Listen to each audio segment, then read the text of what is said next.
শহীদদের চেতনা নিয়ে আমরা ব্যবসা করি, রাজনীতি করি, আমরা নেতা হই, এমপি হই, মন্ত্রী হই, কিন্তু শহীদ পরিবারগুলো হাহাকার করে। বাংলাদেশের তথা আমরা যদি দেখি যে অন্যান্য দেশের ইতিহাসেও এই নজির খুব কম আছে যে এরকমের একটি প্রভাবশালী কর্তৃত্ববাদী শাসনের মধ্যে থেকে একটি ছাত্র আন্দোলনের মধ্যে দিয়ে সরকারকে চ্যালেঞ্জ করে ধারাবাহিক আন্দোলনের মাধ্যমে একটি গণ অভ্যুত্থান সংগঠিত করতে তরুণদের এই ভূমিকা, যেটা 2018 সালের ঐতিহাসিক কোটা সংস্কার আন্দোলন থেকে শুরু হয়েছিল এবং যার 24 একটা পরিণতি পেয়েছিল।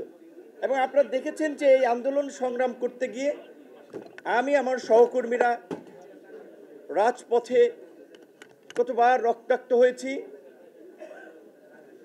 দেশে ঢাকার বাইরে কিভাবে আহত হয়েছি, কিন্তু আমি শক্তি এবং সাহস পেয়েছি আমাদের সেই সমস্ত সহকর্মীদের মাধ্যমে যারা আহত নিগৃহীত হয়েও যারা হাল ছাড়ে নাই।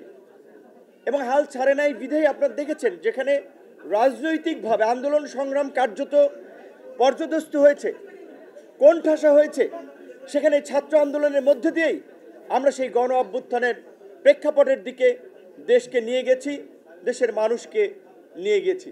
আজকের এই প্রতিষ্ঠাবার্ষিকীতে অবশ্যই আমরা কৃতজ্ঞ চিত্তে স্মরণ করি ৭১-এর মুক্তিযুদ্ধ থেকে ২৪-এর গণ অভ্যুত্থানের শহীদ এবং বাংলাদেশের সকল গণতান্ত্রিক আন্দোলন সংগ্রামের শহীদদেরকে। একটি কথা না বললেই নয়, আমাদের একজন শহীদ কিছুক্ষণ আগে নাফিসের মা বলেছিল যে তার ছেলের নামে রাস্তার সাইনবোর্ড হয়েছে কিন্তু রাস্তা হয় নাই। এইটা কিন্তু এই দেশের একটা বাস্তবতা। শহীদদের চেতনা নিয়ে আমরা ব্যবসা করি, রাজনীতি করি, আমরা নেতা হই, এমপি হই, মন্ত্রী হই, কিন্তু শহীদ পরিবারগুলো হাহাকার করে। যেমনিভাবে ৯০-এর গণ আন্দোলনে 10ই নভেম্বর নূর হোসেন দিবসকে সম্মান এবং শ্রদ্ধা জানিয়ে গুলিস্তানের ওই গোল চত্বরে গিয়ে সবাই ফুল দেয়, সব নেতারা জাতীয় টেলিভিশন পত্রপত্রিকায় বাণী দেয়, কিন্তু নূর হোসেনের পরিবারের খোঁজ খবর কিন্তু অনেকেই নেয় না। এই ২৪-এর গণ অভ্যুত্থানে আমরা দেখেছি 1 বছরের মধ্যে অনেক শহীদ পরিবার আমাদের কাছে আসে, আরেকজনের কাছে যায়, হাহাকার করে, ভাই আমার বাবা অসুস্থ, হসপিটালে নেওয়া লাগে, সমস্যার মধ্যে আছে, আপনারা একটু হেল্প করেন। কিন্তু এই পরিবারগুলোর তো এই হাহাকার করার কথা ছিল না। এবং আরেকটি কথা আমার অভিজ্ঞতা থেকে আমি আপনাদেরকে বলতে চাই, 32 ইঞ্চি জেভিকো টিভি এখন মাত্র 15,000 টাকায়, সাথে পাচ্ছেন 3 বছরের প্যানেল ওয়ারেন্টি। 29 আগস্ট যে বর্বরোচিত হামলার শিকার হয়েছিলাম, আমার নাকে ফ্র্যাকচার হয়েছে। ফ্র্যাকচার মানে হাড় হচ্ছে এটা একটু ভিন্ন পজিশনে জোড়া লেগেছে, যার কারণে আমার নাকে কিন্তু ডান দিকে একটু বাঁকা আছে এবং একটু ঠান্ডা, কাশি, সর্দির একটু প্রবলেম হচ্ছে। তো এখন ডাক্তার যেটা বলেছে, এইটা যদি ঠিক করতে হয়, ইউজুয়ালি নিয়ম প্রথম 2-1 সপ্তাহের মধ্যে এটাকে ঠিক করা, মেডিকেলের ভাষায় ফরসেপ দিয়ে কিংবা কোনোভাবে এটাকে হাড়টাকে চাপ দিয়ে কোনোভাবে জোড়া লাগিয়ে দেয়। আর যদি ওই 2-1 সপ্তাহের মধ্যে না করা হয় তাহলে এটা 4 থেকে 6 মাস পরে অপারেশন করতে হয় বা সার্জারি করতে হয়। তো ঢাকা মেডিকেলের ডাক্তারদের প্রতি অবশ্যই আমাদের কৃতজ্ঞতা। ওই ক্রিটিক্যাল সময়ে তারা যে চিকিৎসাটা দিয়েছেন সেটা মানসম্মত চিকিৎসাই ছিলেন, কিন্তু ওই সময় আমার শারীরিক কন্ডিশন বিবেচনায় নাকের অপারেশনের চেয়ে ব্রেনকে স্টেবল করা কিংবা সুস্থ করাটা জরুরি ছিল। ওই কারণে ওনারা নাকের চেয়ে অন্য সাইডকে গুরুত্ব দিয়েছেন। কিন্তু এই কথাটি বলছি এই কারণে যে এই জুলাই শহীদ তো মারা গিয়েছেন, তারা যারা বেঁচে ছিলেন আহত, অনেক ছেলে মেয়ে বাকি চোখ হারিয়েছেন কিংবা পঙ্গুত্ব বরণ করেছেন শুধুমাত্র অবহেলার কারণে।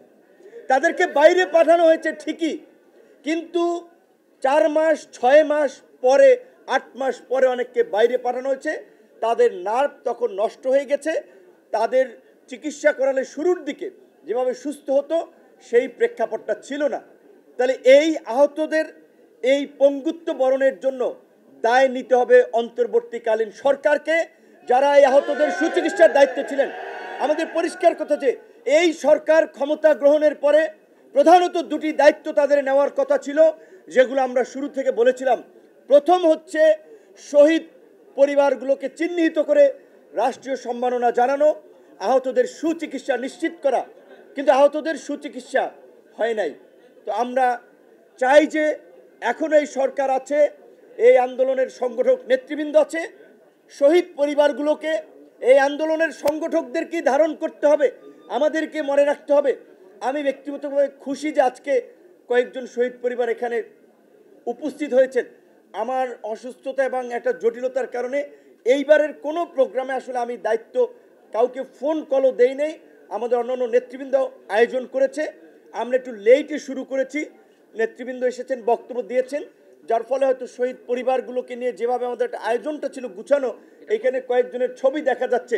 দেখেন এই যে ডান সাইডে এই ছেলেদের বয়স কত, 20 থেকে 25 বছরের মধ্যে, যে এই যে 5 জন ছাত্র, ডান পাশে 4 জনের ছবি দেওয়া আছে, তাদেরও বয়স এইরকমই 20 থেকে 25-এর মধ্যে, একজন হয়তো বেশি হতে পারে।